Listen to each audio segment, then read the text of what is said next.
Aman Benson. Le journal des stratèges. Boris Kalt.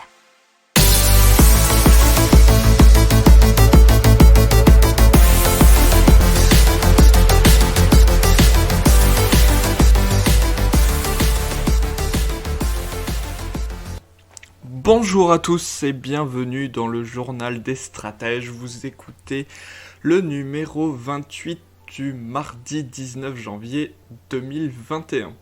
Allez, à la une, aujourd'hui, 848 164 entreprises créées en 2020. Les Français n'ont jamais été aussi nombreux à créer leur entreprise. Dans l'économie, les banques qui réactivent le mécanisme des moratoires sur les crédits. Vers une croissance qualitative et non quantitative. Si vous pensiez que les dettes seraient annulées, eh bien nous verrons la suite. Technologie, 3 innovations santé repérées au CES 2021. BMW et la Digital Key+, l'iPhone comme clé numérique de sa voiture. Impact et développement durable. Meet the Box, une alternative durable et sûre aux emballages en carton pouvant être réutilisés jusqu'à 1000 fois. Allez, c'est parti, on démarre avec à la une 848 164 entreprises créées en 2020. C'est 4% de plus que l'année d'avant par rapport à 2019.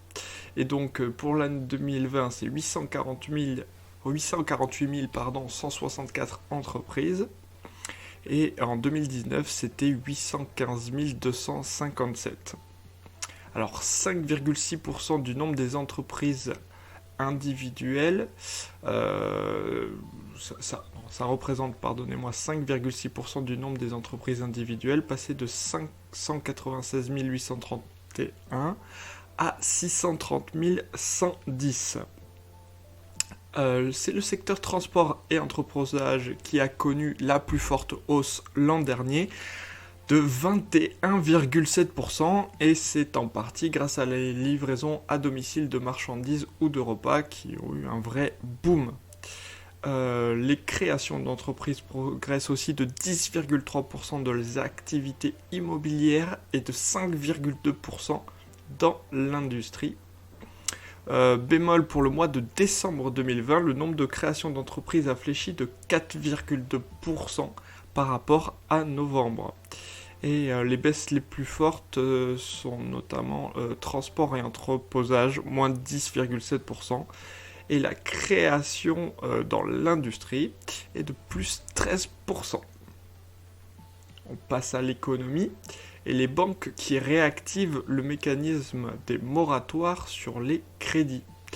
Et les entreprises fragilisées par la crise vont pouvoir demander à leur banque un report des échéances de crédit afin de préserver leur trésorerie et de traverser au mieux les prochains mois, qui promettent malheureusement d'être encore difficiles pour certains secteurs d'activité. C'est la Fédération bancaire française, FBF, qui l'a annoncé la semaine dernière, la mise en place de ces mesures exceptionnelles dans tous les établissements financiers. L'octroi de ces moratoires dont la durée n'est pas définie restera néanmoins à l'appréciation des banquiers. Alors, il se fera donc de manière personnalisée pour les professionnels qui subissent toujours des restrictions d'activité. Alors, parmi tous les dispositifs qui ont permis de soutenir l'économie, nous avons les prêts garantis par l'État, donc les PGE, qui ont été distribués à 630 000 entreprises pour un montant total de 130 milliards d'euros. Mais donc du coup, il y a eu un différé de remboursement d'1 an supplémentaire. Et donc les premières échéances pourront être remboursées d'ici 1 an de plus. Ils n'auront qu'à rembourser le coût en fait de ce prêt avec les intérêts et le coût garanti.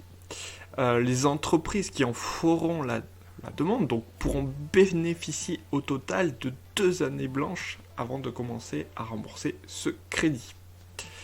Donc on passe à un tout nouveau sujet, une croissance qualitative et non quantitative. Et ça provient d'un dernier rapport de l'Agence européenne de l'environnement qui s'intitule Growth Without Economic Growth. Et donc c'est la croissance sans la croissance économique. Alors je cite ce rapport, la croissance économique est étroitement liée à l'augmentation de la production, de la consommation et de l'utilisation des ressources, ce qui a des effets négatifs sur la nature, le climat et la santé humaine. De plus, les recherches actuelles suggèrent qu'il est peu probable que la croissance économique puisse être complètement détachée de ses impacts environnementaux. Et là, c'est très important puisque c'est la reconnaissance d'un découplage qui repose ainsi sur la conviction qu'il est possible de continuer à croître tout en réduisant les prélèvements sur la planète. Eh bien, ce que dit ce rapport, c'est qu'un tel découplage n'est pas possible. Donc, il faut donc repenser le concept même de croissance et ne plus l'envisager d'un point de vue seulement quantitatif, mais bien d'un point de vue aussi qualitatif. Une croissance qui vise à davantage donc de solidarité, de standards sociaux élevés et de protection des écosystèmes. Soit c'est vraiment une très grande révolution dans notre façon de penser. Allez, si vous pensiez que les dettes seraient annulées, je vais vous faire quelques citations. Villeroy de Galhau, qui est le gouverneur de la Banque de France, qui a dit qu'annuler la dette française revient à sortir de l'euro. Il a mis en garde contre l'annulation des 600 milliards d'euros de dette de la France détenue par l'eurosystème. La dette ne pourrait pas augmenter indéfiniment selon Agnès Benassi-Kéré, qui est la chef économiste du Trésor, et elle explique pourquoi l'endettement c'est la meilleure réponse à la crise, mais elle s'élève tout de même contre la tentation de ne pas rembourser, une option contraire aux intérêts des ménages français. Et oui, parce qu'il faut savoir que si on ne remboursait pas, il est très probable que l'épargne des Français disparaisse également. Donc, la dette publique française restera supérieure à 100% du PIB pendant 10 ans au moins, selon Pierre Moscovici, qui est le premier président de la Cour des comptes. Il ajoute que l'enjeu était de s'assurer qu'elle reste soutenable. Allez, maintenant, on passe aux technologies. 3 innovations santé repérées au CES 2021 parmi pas mal de gadgets. Le CES, on rappelle, Consumer Electronics Show, qui se tient une fois par an normalement à Las Vegas, mais cette fois-ci Covid oblige, c'était en différé. Nous avons Care Predict Tempo Series, c'est une montre connectée pour surveiller à distance l'état de santé des personnes âgées. Ce qui est assez génial puisque ça permet de faire un compte-rendu régulier de l'état de santé de la personne qui la porte, consultable à distance par ses proches, de détecter des changements de comportement importants chez des personnes âgées, que ce soit des chutes, baisse de l'appétit ou des visites plus fréquentes aux toilettes. Il y a aussi Thémis, qui est un miroir intelligent qui analyse votre peau et votre santé. Ce miroir intelligent peut analyser votre peau, détecter si vous êtes fatigué, stressé et même si vous avez un rhume. Il vous conseillera quel type de produit d'hygiène utiliser matin et soir, selon l'état de votre peau au moment de regarder dans le miroir. On peut aussi proposer des tutoriels maquillage et des conseils pour bien tailler votre barbe. Alors nous avons aussi Adibot, qui là a plus tiré l'attention du public au CES, puisque pandémie oblige, il est complètement d'actualité. Adibot, c'est un robot autonome pour désinfecter les hôpitaux et les écoles. Il est équipé de lampes UVC capables de désinfecter une pièce et tout seul. C'est à la manière des robots aspirateurs, Adibot détecte les objets et les personnes qui l'entourent. Ça permet de réduire les coûts de nettoyage, d'éviter aux agents d'entretien de prendre des risques dans les lieux de haute circulation du virus, tout en assurant la sécurité des visiteurs et des employés. On passe à BMW Digital Key Plus et l'iPhone comme clé numérique de sa voiture.